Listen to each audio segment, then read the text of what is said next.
Welcome back, everybody. Another episode of Coffee with the Commish.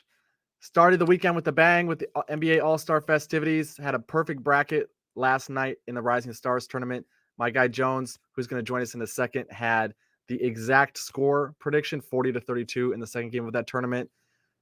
Really appreciate the support, guys. Over 100 subscribers. We've barely been on YouTube for a week. We're really just trying to share our research, our approach, help make these events fun for you guys, help make interacting with sports fun, and hopefully learn a couple of things along the way. So please like, share, subscribe, all of that good stuff. But we'll just jump right into it, man. I'll bring Jones in, and then we're going to get right into this 3-point contest. Jones, good to have you back once again. Yes, once again. Thank you for having me up, as always. Of course, dude. Of course. One of the sharpest guys in the space. You're welcome literally anytime. It's always fun chopping it up with you. But dude, let's just jump right in. 3-point contest. Personally, my favorite event of All-Star Saturday every single year. We have another competitive field this year with 8 guys. Top 3 will advance to that second round. Buddy Hield has the shortest odds right now at plus 400. Julius Randle, who was a last-minute replacement for Anthony Simons, is at plus 1,200 on FanDuel. What do you think? Give me your thoughts. Give me your 3 finalists, and then let me know who you think is going to walk away with the trophy in this event. Yeah, so 3 finalists. I mean, I have to go Buddy Hield advancing to the final round. I think Lauri Markkanen is a very sneaky guy that could sneak into that final round as well, especially just watching his game all season and how much he's improved with his 3-point shot. And if you look back last season, I mean, that's what he was kind of utilized with the most, was being a shooter. And then this year he's kind of just been one of those players where he's dominated all across. He could take you to the rack. He can mid-range. He can shoot from the 3. So I think Lauri Markkanen is a very, very sneaky guy that could sneak into that final round. And Tyrese Haliburton, I think he could sneak into that final round as well. Just watching him shoot, he can be very streaky. And once he gets going, I'm actually from Indiana, so I follow, the social media accounts for the Pacers, Colts, all the sports teams. And I've seen Haliburton on some of like the social media pages for the Pacers do some crazy stuff as far as shooting the 3, where people, he's known as a passer, he can get to the rim, but that guy can shoot the ball. It might be ugly, but it goes in. That's something you pride yourself on too. So yeah, I was actually a little surprised myself because obviously we bet on these guys during the regular season, right? Their points, their 3 points, their assists and things like that. And I could not believe how skilled of a shooter Tyrese Haliburton is. Because last year I didn't really pay a ton of attention to him. And then this year he started making some noise with the Pacers. And, like before you're going to put some money on anybody, you want to do your due diligence. And this guy can shoot the basketball. He can shoot it off the dribble. He can catch and shoot. He can shoot the ball well when he's wide open. Jones, let me ask. So FanDuel you can bet individually to advance out of the first round, or of course you can just bet the winner of this event. So you like the 3 finalists being Hield, Markkanen, and Haliburton. Are you more inclined to bet each of those 3 guys to win the event outright, or do you take Buddy Hield minus 125 to advance to that final round, and then Markkanen plus 150 and Haliburton plus 170 to advance to the final round, and then take a shot on Buddy at the plus 400 to win the whole thing? So for me, I kind of went heavy on just the guy that I think is going to win the whole thing. I took I guess we can just jump right into it. I took Buddy Hield to go to the final round at minus 125. And then yesterday, his line was moving from, he was obviously the clear-cut favorite. And then, he jumped all the way to plus 550. I was like, all right, I'll take that. And then plus 600, I'm like, all right, I'll take that too. So I ended up taking Buddy to go to the final round at minus 125. Took him at plus 550 and at plus 600 to win the whole event. I think I'm going to join you there. Not to win the whole event. I think I'm going to go a different place to win the whole event. But my 3 finalists, and then I'll walk backwards with the research. I'm going Buddy Hield to get to the finals, and then I'm joining you with Markkanen and with Haliburton to get to the finals. For me, So full disclosure, I saw the field and I thought Damian Lillard. It's got to be Damian Lillard. I can't believe he's not the favorite. I can't believe that he's not far and away the favorite in this event. And then the more I looked into it, this actually isn't an event that suits him all that well. He's performed in this event twice, never made it out of the first round. In 2019, he had a really slow pace, ended up not even getting all of his shots off, just didn't get into a rhythm. 2014 struggled as well. And if you look at some of the metrics that might matter the most in an event like this, so like wide open, shooting percentage when you're wide open. He's only making 40.2% of his shot attempts when he's wide open this season. There's no denying that Damian Lillard is an elite in-game shooter. He's an elite playmaker, and the Portland Trailblazers are incredibly happy to have him on their team. He's just not particularly well suited for an event like this, in my opinion. And it was tough to talk myself off of it because I really like Dame and I wanted to root for him, but I don't think he gets it done.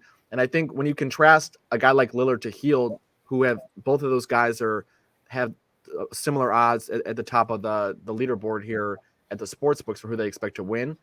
Hield, 60 games played this season. He's shooting just under 50% on wide open 3-point field goal attempts, which is he's over 8% better than Lillard, and you're getting roughly the same odds here. You look at Hield, he's been a marksman from both wings, shooting 43.3% from the left wing, 43% from the right wing. He's won this event. He's an elite shooter. He makes his living on literally just being a shooter, right? This is an opportunity for him to solidify his brand, really continue to make a name for himself and put himself in the public spotlight. So I like Buddy Hield a lot to show up and at least get out of that first round. The second guy, Markkanen, the reason I really like Markkanen in this event is because I think he's going to be able to capitalize on his money ball rack. He's a much more skilled shooter than I think people realize. He's making over 45% of his shot attempts this year from beyond the arc when he's wide open. He's made 32 of his 50 uncontested 3-point attempts in games from that left corner. Assuming that's where he puts that money ball rack, I mean, there's a threat that he could run that rack.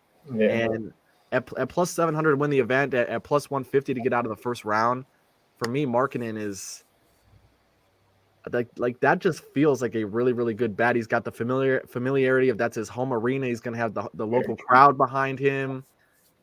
He's also like he's strong from above the break. He's strong from the wing. So I think he has an opportunity to get streaking here as well. So he can take advantage of that money ball rack, which is integral always in this event. But the ability to get streaking and to get hot, I don't know if he makes it through both rounds at that high of a level. But I think that first round he comes out a little bit amped. The crowd's behind him. I really like Markkanen to get out of the first round. The third guy I'm going with, and this is going to be my champion, Tyrese Haliburton, 10-1. This just doesn't make any sense to me. Like you're betting on an event that you're looking for value, right? You want to have some fun with the event. And to clarify too, like there is a misconception that you can't make money on all-star events, right? It's just a lot of people don't want to put in the research and the time to give themselves a little bit of an advantage. Like you said, Jones, like looking at the Instagram throughout the season, going back, like looking at the beat reporters, which we have in the Discord to see, like, are these guys practicing these events or are they just going to show up and they don't really care? Haliburton is a guy who is a much, much better shooter than people think. And when you look at him at 10-1 to win this event, compared to Julius Randle at 12-1 to win this event, Haliburton is shooting 43% on wide open 3-point attempts this year, according to NBA advanced stats. He's got a very ugly shot, but it's a shot that is very repeatable. And if you get into a rhythm, it's not one that takes a whole lot of energy, right? There are some guys that we've seen compete in this event, and it's tough for them to get off 25, 30 shots in the allotted time. I don't think Haliburton's going to have that problem. He leads all participants in this contest in 3-point percentage on uncontested attempts just in general this season. He's pretty depth from the left wing. He's second in success rate above the break, third in success rate from that right corner on uncontested attempts this season. So I don't think he has a weakness on the floor. There's not one rack for me where I'm looking at Haliburton and I'm like, God, like, please just don't go 0 for on this rack. Because consistency is a huge part of this event, right? Like you get anxious, right? Like as a viewer, you get anxious if you see a guy miss 4 or 5 in a row, and you can only imagine how that feels as a player.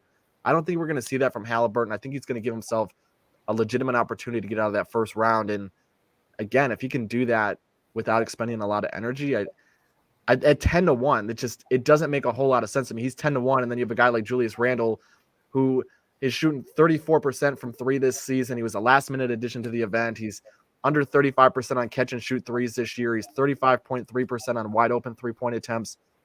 And I can get Haliburton for 10-1, but I got to pay 12-1 for Julius Randle. That just doesn't make sense to me. So it's a 3-point contest. I'm not going to sit here and tell you to bet the house on it, but 10-1, that could be a nice fun money payday. Throw a quarter of a unit at it or something like that. Yeah. Oh yeah. I mean, that's tremendous value there. Especially with Tyrese Haliburton. I mean, you go look at his Twitter page, the first thing that you see in his header or as his pinned tweet is they said the jumper wouldn't translate. You know what I mean? So like, he's always caught some, flack about his jumper and how it looks ugly and everything, but the guy can play ball, he can shoot. For me, the reason that I personally took Buddy, he's been in this event before. I want to say this is maybe his third or fourth appearance. I think fourth. He's won it before. And then just looking at it here, with the value that I was getting at the plus 550 and the plus 600, I had to take it for someone that prides himself on shooting the ball. He has the most made 3-pointers this season at 230. The next closest person to him in the event is Damian Lillard at 191. Anthony Simons was closer, but obviously we know that he's not participating in this due to injury. So he's taken 543-point attempts this season. He's hit 230, and then you have Damian Lillard that's taken 513 attempts and only hit 191. I was watching a game with the Pacers. I want to say it was maybe like last week or 2 weeks ago, and it was literally, they were just talking about how, like I said, Buddy prides himself in making that 3-point shot. Like that's what he practices. He's a perfectionist to a 3-point. So when you have someone like that literally just they don't really care about anything else in their game, in my opinion, is other than their shot, and then you put them in this contest, and you're giving me plus 600, plus 550. That's still good value for me. I love the value with Tyrese Haliburton because, obviously I have him going to the final round as well. But Buddy, I'm with you, dude. I think like Buddy is a guy who cares about one thing, like you said, and he only has to do one thing in this event. And if you grabbed him at an even better price than is currently available, I couldn't talk you off. If I would have saw him at plus 550 or plus 600, I would have bet both him and Haliburton to win the contest. I think someone from Indy is representing the crowd this year. The All-Star game is in Indy coming up, so could be a nice little promo, right? Shout out to Liam, maybe a little narrative bump here. But Jones, before we get out of here with the 3-point contest, anybody that was difficult for you to cut, the other guys in the contest, Kevin Huerter, Tyler Hero, Jayson Tatum, and then we touched on Julius Randle a little bit, but any of those guys that were tough cuts for you that you think maybe can make some noise? Huerter. Hands down, yeah. The guy, he can shoot as well. He's a really good catch and shoot type of guy, but I think the problem that's going to come with Huerter is the volume aspect of everything. It's a lot of shooting. It's a lot of shooting. So I had to go with and then I'm the type of guy that I like to fade the public. That's well He's known. definitely public, man. He is definitely public. Everybody and their mother is talking about Kevin Huerter as their dark horse. And I don't know if you could be a dark horse when the TNT analyst and everybody on Twitter is on you. I don't think he's dark anymore. I think he's fully visible. Exactly. And that's when I caught Buddy. It was like right after that game or after the event last night, they were, talking, the three analysts, who's your winner. And first one that they said was, I want to say Kevin Huerter. And he jumped from, plus 550, plus 600 to plus 400. He jumped in front of Buddy Hield, and that's when Buddy Hield went to the plus 550, plus 600. And I'm like, these guys are crazy. So I took those two, and I'm glad I was kind of paying attention to the line at that point because Buddy obviously moved back to where he's at now. Huerter is definitely one that was tough for me, but with just the public on him, I had to fade it. I think the volume is going to get to him a little bit and everything, and then just everybody being on him. I'm sure he's on social media and sees it like he's the talk. Yeah. Well, there might be the pressure too, right? Like even if you're not someone who believes in the Vegas fix or the sports book coming down and saying, hey, Kevin, we can't have you win this, bro. Like we'll give you some money on the side. Even if you don't believe in that, which I particularly don't. But even if you don't, like Kevin Huerter is a guy who's on social media, right? He's going to see that everybody's on him. And there's got to be a little bit of pressure that comes with it. He's also not a big name. He didn't compete in anything last night. So first time on the court. I think there's a lot of things that are working against him, especially with how much steam he's gotten. For me, the guy that was tough to cut from my round one advancers was Jayson Tatum, because when he participated in this contest in 2021, he showed that he can be as good as anybody in this event. He had 25 points in the opening round. The hard part for me is I can't see him winning the event because there's a lot going on in that shooting motion. And for him to be able to repeat that and to not get fatigued doing multiple rounds of this, that's where the challenge came from me. He had that in 2021, he only had 17 points in that second round. He's a guy that for me, if he's in a rhythm, it's hard to stop. He might run away with it, right? Yeah. He might have the top score in the first round, but he's also a guy for me that like if he gets out of a rhythm early, things could just compound. He might not be able to find it again, and he might end up with like 12, 15, 17 points in his opening round, which I don't think will be good enough to advance. So for me, Tatum was a tough cut, but I like that we're aligned on everything else. And we're gonna have another situation tonight, Jones. Yeah. Like if Buddy and Tyrese both get to the finals, we're gonna be going head to head here. Maybe you get me back after last night, but but just to recap for everybody before we get out of here, and then we're gonna have another video for the dunk contest later. Jones is going with Buddy Hield to win the event. He has Lauri Markkanen at plus 700. Markkanen's plus 700 to win the event. He's got him going to the finals, and then he's got Haliburton going to the finals. I am aligned on the finalists with Jones. I think it's going to be Buddy. I think it's going to be Markkanen, and I think it's going to be Haliburton.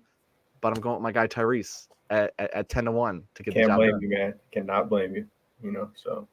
I think it'll be an interesting event. We've been spot on pretty much with everything. So I think it'll come down to Buddy and Tyrese. It's just how it's going to work. Would love to see that. I think that'd be fun for the fans too, to see a couple of indie guys going at it. Maybe some trash talk from the teammates. But well, everyone, appreciate you tuning in. Full written analysis in the description below. I have some research on every single shooter. So if you don't trust me, if you don't trust Jones, the information is there. You can make your own decisions. Appreciate you tuning in. Again, if you're betting on the other events tonight, we have a video on the skills challenge. There's one coming out on the dunk contest as well. Please, if you find this content valuable, like, share, subscribe. If every single person told a friend, we would double our subscribers overnight, which would be awesome. Would love to get to 125 by the end of the weekend. A lot of people are taking the weekend off from capping.